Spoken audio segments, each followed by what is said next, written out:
again, they could swap that out. You know, they have a Hylos and Badang. But yeah, other than that, I like Evos. Let's see what Onic can do. Maybe they surprise us. Maybe this time we'll be able to see something a little bit different when it comes down to the Badang Rome. Notoriously bad win streak or notoriously bad record as the Roma here in Stream A.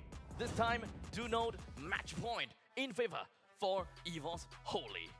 Ladies and gentlemen, it's time to see whether Onyx, dangerous and very unorthodox draft, can get them a win against Evos Holy, still fighting for their lives in Group B, the group of death, according to most people, as they watch SPS. Let's get into the land of Dawn for this one. Even if the draft is a little bit more unorthodox, I prefer Onic going for this rather than just like playing it slow and safe, because that's what ended up losing them game number 1. So sometimes you gotta be willing to be a gambling man when you are in a tournament like this, and Onic Esports have decided to put it all on the line with a slight mixture of proactiveness and comfort in their hero pickups. I don't think there's anything too unusual in terms of the emblems as well. And I think that the heroes they have this time will give Onic a bit more tools to work with, especially towards that early mid-game. Again, when it comes to clear, I guess for the Gatot plus Eve combination, you will not lose out. You're going to have proper wave clear, actually, way more than the Valentina, obviously, and also the Badang in the early game, right? So for Evos Holy, technically, Badang needs to scale up for the power spike. We've also heard from Ogwen, the guy who's defended this pick, that you need to wait for the power spike. Oh, the taunt! Albert gets away with the quad shadow. Barely. Deposit terrifies them away. Still gets poked by Sans, but for Albert, he's all good. Can go back to his own jungle and clear some camps out. Yeah, Evos Holy actually have to be a bit wary here. Their mid-trio is actually weaker than Onyx mid-trio, right? Like you already mentioned, Gatot Eve have higher wave clear, and then Nolan has a little bit more damage pressure early on compared to a Hayabusa. Speaking of, Albert took even more poke, so he has to recall now. This is a very important timing for Onic Esports, actually. They will 100% have mid-priority. This allows them to rotate to the side lanes more quickly and start getting advantages as well as turtles. Okay, hovering over, doesn't have level 4.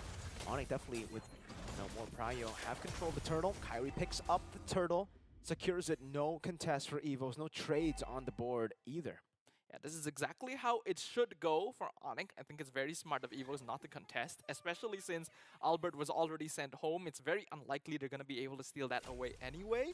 So play it safe. I wouldn't be surprised if we start seeing Evos play a little bit more for their gold lane, just to try and accelerate Erlan's farm, since we know that they're going to have a bit of a hard time setting things up otherwise, since Badang Rome takes a while to get going.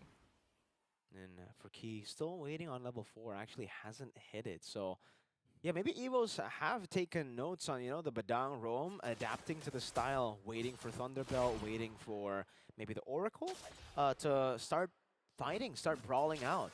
It's actually quite impressive that Evos, despite dropping first turtle, not contesting for it, not trading for it, are still level in gold. It's just a 100 gold lead for Onyx, still kind of an irrelevant gold lead at this point of the game. And it's not bad for the scaling nature of some of the heroes for Evos. Yeah, absolutely fine right now for Evos Holy. They are willing to play it a bit slowly, right?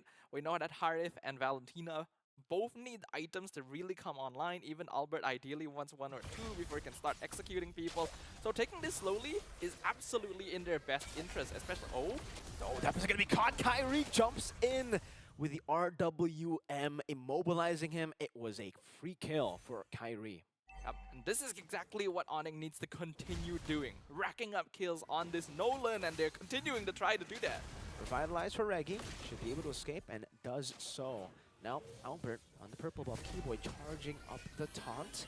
Doesn't decide to go for it. Evos got back up, and Albert will be able to secure this purple buff without any problems.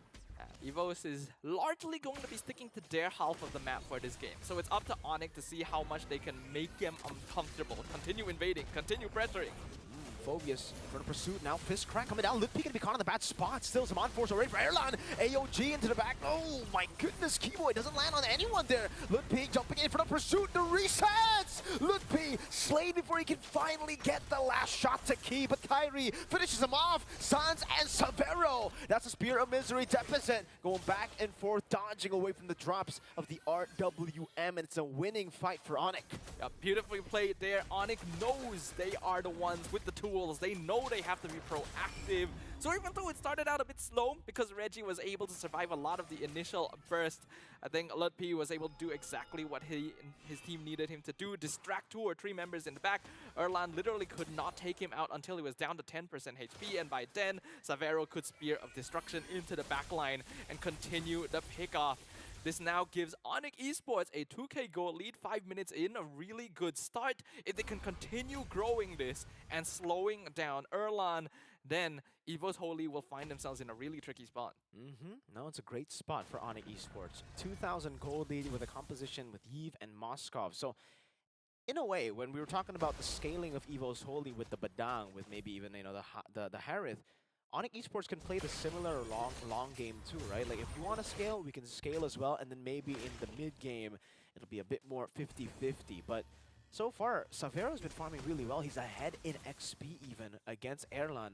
I think the gold advantage for Savero is at 400 now, which is, again, solid for the Moskov-Harith matchup.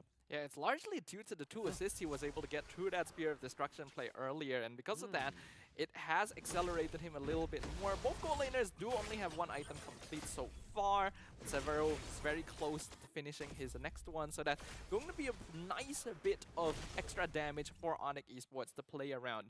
Continuously though, the biggest threat that Evos will have to worry about is going to be this Nolan. Kyrie is currently 2-0, his team is perfectly setting up for him and basically slowing down the enemy. As we mentioned, Hadang early game doesn't have enough pressure to actually stop the enemy from chasing them in this way. For Onic, they're just waiting for the turtle. Kyrie has a 1,000 gold lead against Albert. So Albert actually going into the bottom lane, go for 1v1. Shadow kill, Kyrie stands at the bush. Good move there. Dispersing the shadow kill damage to the minions. The less kills you can give to a Hayabusa, the more uncomfortable he becomes. And Albert right now is sitting on a 0-0-0 KDA.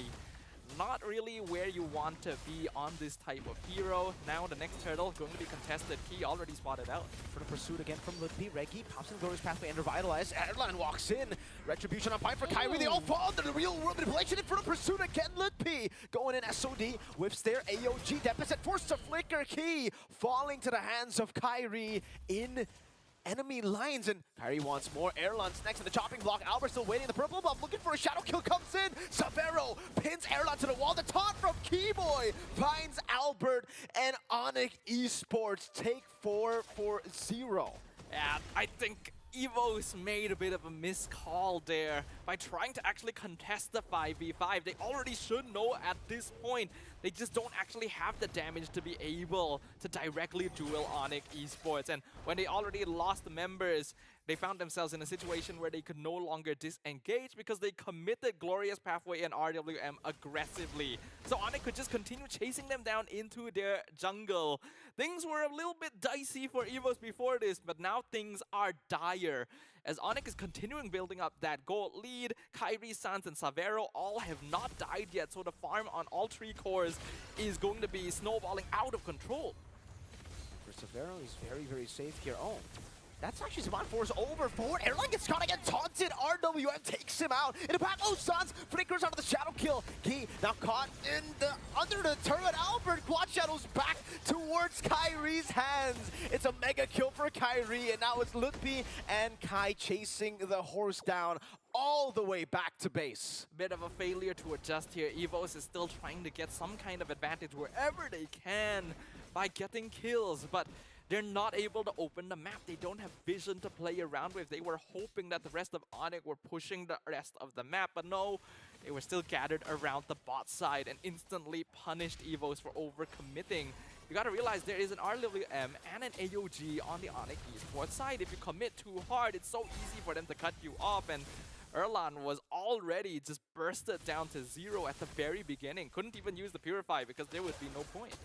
So all this time, Evos have tried to contest the neutral objective. Now they decide maybe the gold lead is a bit too big. He still stands there, gets taunted, puts down Okay, Key just gets picked off.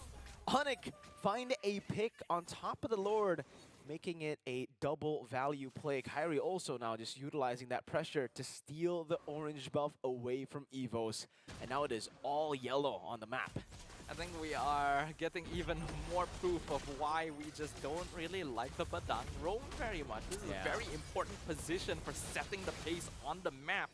And Badang just doesn't match up to other frontliners in the early game. You really gotta hit that 2 to 3 item power spike before it becomes a true problem, and that's more than enough time for a team to take complete control of the map. The same way that Onic has done now, even the Wishing Lantern for Sans, because he knows he can play aggressively for just straight up DPS. 10 minutes in and the kill score is 13-2, Ooh.